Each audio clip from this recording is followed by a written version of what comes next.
In this video, I want to share with you the strategies that I use to find success using short-term rentals. I'll take you through the pros, the cons, and everything in between as it relates to Airbnb and traditional rentals. Additionally, I'll be sharing with you a much different perspective using Airbnb that'll help you find the success that you need to. So let's get into it.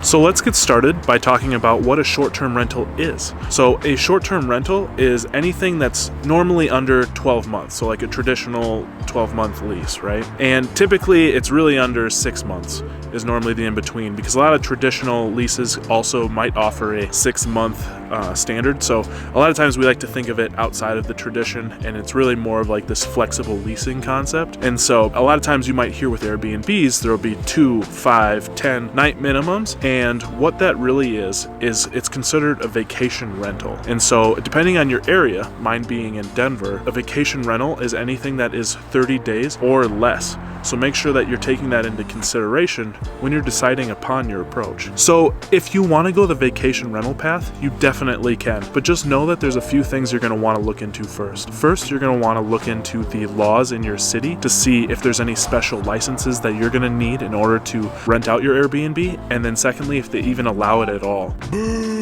Now, in Denver, the way that it works is you can only Airbnb out your primary residence, meaning that if you wanted to scale a rental business like this, it's most likely not going to work unless you get some form of special variance, or if you were to somehow work with the city and they allowed that for you to happen.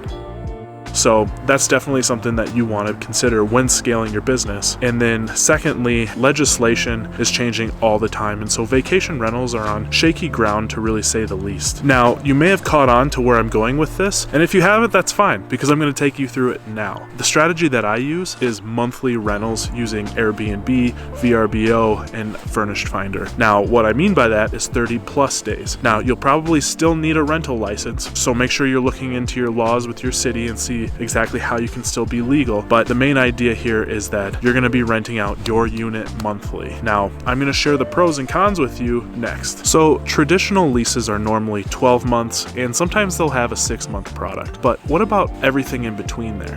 What about a 3-month, 4-month, 2-month lease, right? What if there's emergencies in somebody's life, or just life in general, really?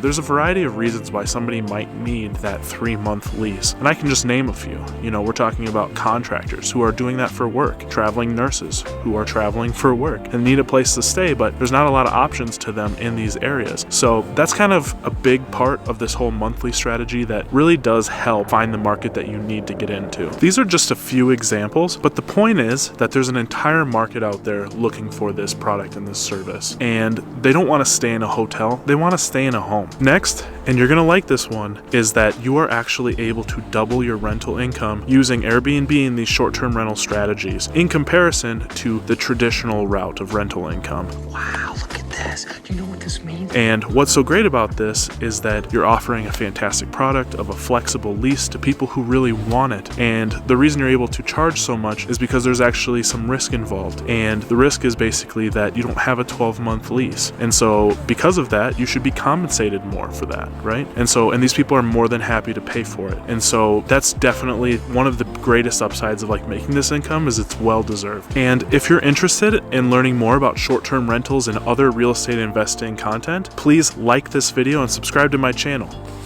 Another point is that your property is being taken care of, and that's a big one, because with traditional renters, you might not see the property for the whole 12 months if they don't call you in. So what happens if you have, water leaking from the ceiling? That's going to be an issue, and if they don't tell you about it, it's going to be a really big problem. Based on my experience, it's not a good sign to have water coming from your ceiling.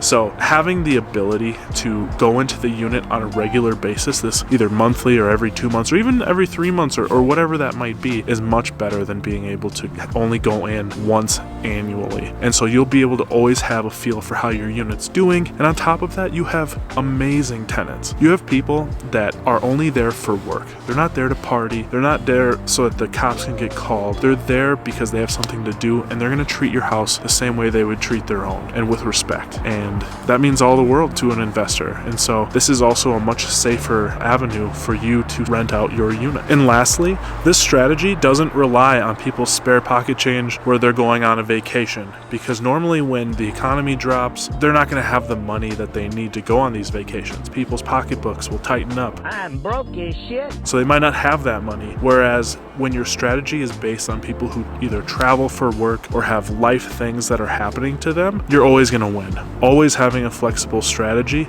is going to lead you to the success that you are going to need. And lastly, this strategy is recession resistant. And what I mean by that is that you aren't relying on people who are going on vacations. You are relying on people who are traveling for work, or families that have life circumstances that are very real to come and stay in your unit, right? So normally when the economy takes a dip, people tighten their pocketbooks. They're not as likely to spend money in excess. Well, with this strategy, the money being spent is not excess money. This is funds that people need. And in my experience as well, you're more likely to have a better occupancy rate than you would with a vacation rental using the monthly strategy. Now, an occupancy rate is the amount of nights available in a month versus the amount of nights that are taken, or the amount of nights that you have stays during the month. So something that I had found was that I had these weird gaps when doing anything short term, because initially I tried the short term thing, the 2, the 5, the 10 night minimums, and what it left me with is gaps, and it didn't allow my property to be as efficient as it could be in terms of maximizing profit, maximizing my days,